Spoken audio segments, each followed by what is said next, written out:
सत्संगत जी, प्रेम से कहना धन्यकार जी।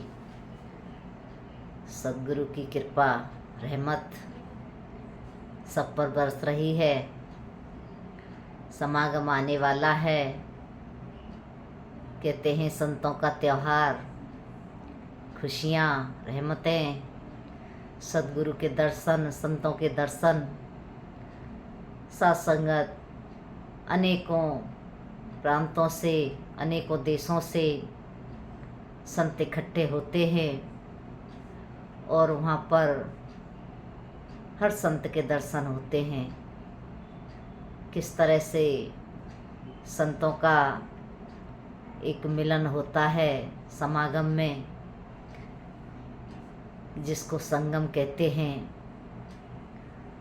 तो जब सब मिलते हैं, एक दूसरे की विचार भाव सुनते हैं, तो बड़ा आनंद मिलता है, बड़ी खुशियाँ मिलती हैं।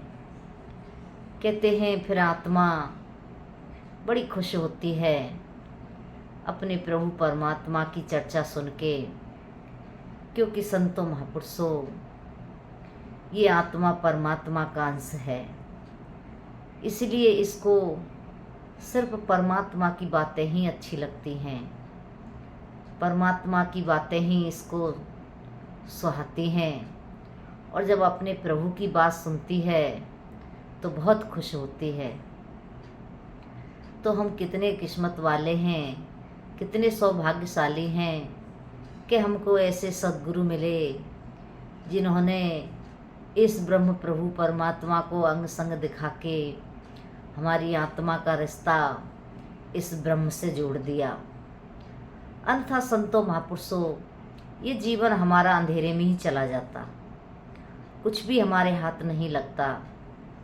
क्योंकि कहते हैं कि आया मुट्ठी बांध के बंदा हाथ पसारे जाएगा, कि संसार में जब आता है तो मुट्ठी बांध के आता है और जाता है तो मुट्ठी खोल के जाता है।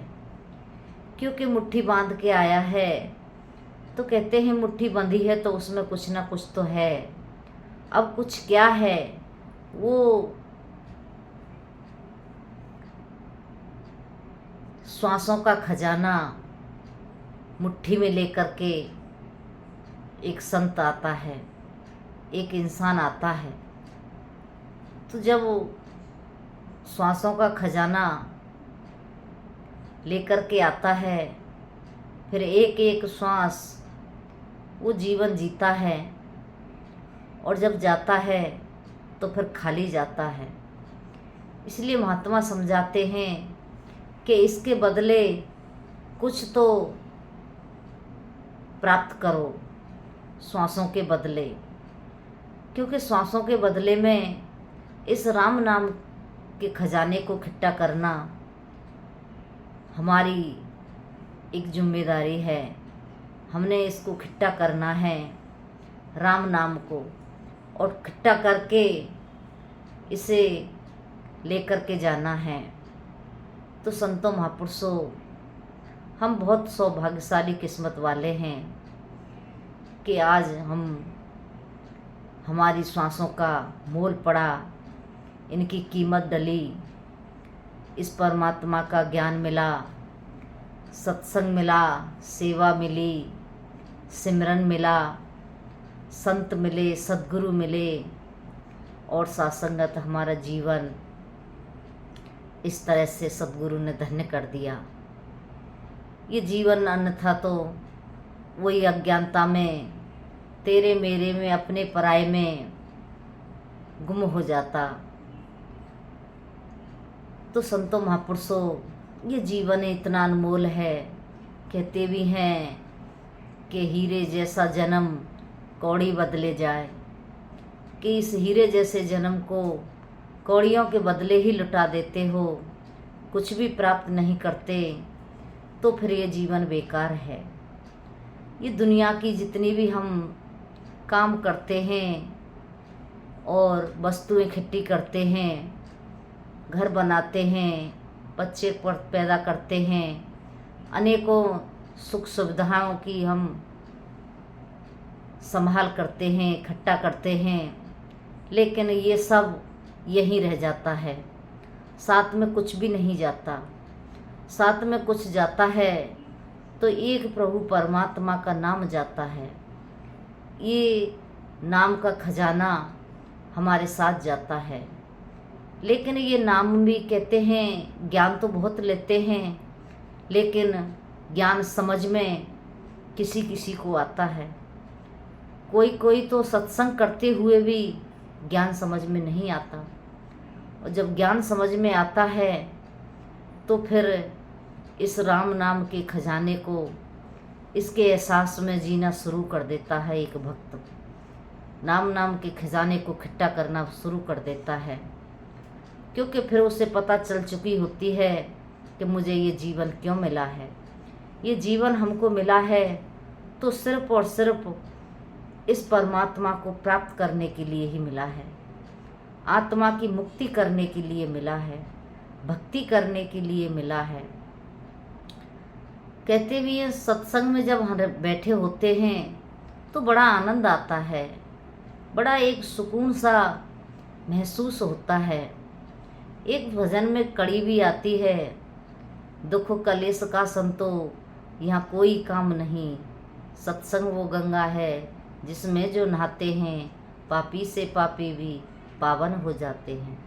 कहते हैं दुख और कलेश का यहाँ कोई काम नहीं है। जो भक्त भक्ति में डूबा होता है वो अपने जीवन को आनंद में जीता है। तो कृपा करो संतों महापुरुषों, आज हमको सद्गुरु ने इतना सुंदर ज्ञान दिया है, इसके साथ जुड़ कर के हमने अपने जीवन का कल्याण करना है।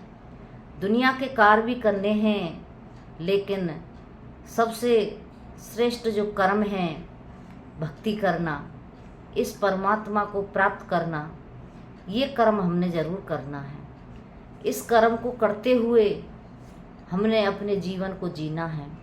संसार के कार्य भी करने हैं, लेकिन भक्ति भी करनी है, क्योंकि जो जिम्मेदारी परमात्मा ने दी है घर गृहस्थी की, कहते हैं ये भी एक सेवा ही है, प्रभु ने दी है, परिवार दिया है, इसकी इच्छा से हमको मिला है, तो इसकी भी सेवा करना हमारी जिम्मेदारी है।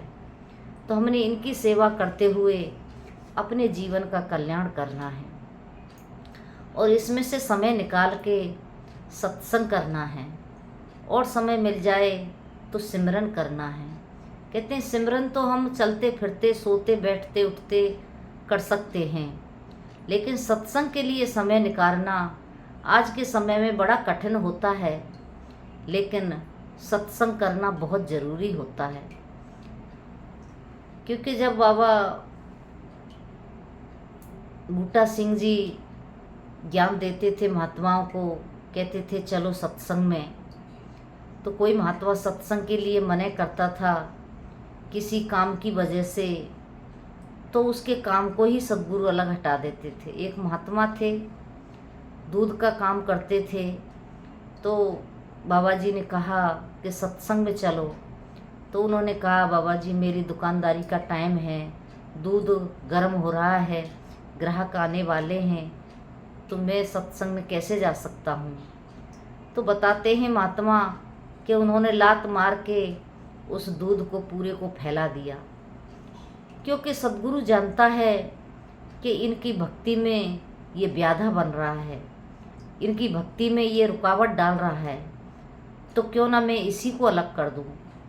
अब जैसे ही दूध को फैलाया तो महात्मा ने कुछ नहीं कहा, शटर डाला और चुपचाप सत्संग में चल दिए। उस दिन के बाद फिर उन्होंने सत्संग के समय पर सारे कार्य करना बंद कर दिए और सत्संग में जाना शुरू कर दिया। तो सत्संगत आज उनका संसार में नाम है, सब उनको जानते हैं। तो कृपा करो संतों महापुरुषों, हम बहुत सौभाग्यशाली हैं, किस्मत वाले हैं कि हमें ऐसे सद्गुरु मिले हैं, ऐसा ज्ञान मिला है जिससे हमारे जीवन का कल्याण होना है। तो हमने बढ़ चढ़ के सेवा सुमरन सत्संग करना है और गुरु के चरणों में हमेशा जुड़े रहना है, कभी भी गुरु के चरणों से दूर नहीं होना। घर में रहो चाहे बाहर रहो, गुरु के एहसास में रहना, गुरु को याद करना, ये हमारी एक सासंगत भक्ति तभी सार्थक हो पाएगी। तब हम ऐसे कर्म करेंगे। तो कृपा करो संतों महापुरुषों, कहते भी हैं कि हाथ कारवल दिल यारवल, कि हाथों से कार्य करो और दिल से इस परमात्मा को याद करो। तो सच्चा बादशाह कृपा करे, रहमत करे कि हम सभी सेवा सुमरन सत्संग करते रहें और सद्गुरु के चरणों में जुड़े रहें। ऐसी अरदास प्रार्थना आपके लिए, अपने लिए, सबके लिए, कि सबका भला करो भगवान, सबका सब विध हो कल्याण। ऐसी अरदास प्रार्थना प्रेम से कहना। धन्यकार जी।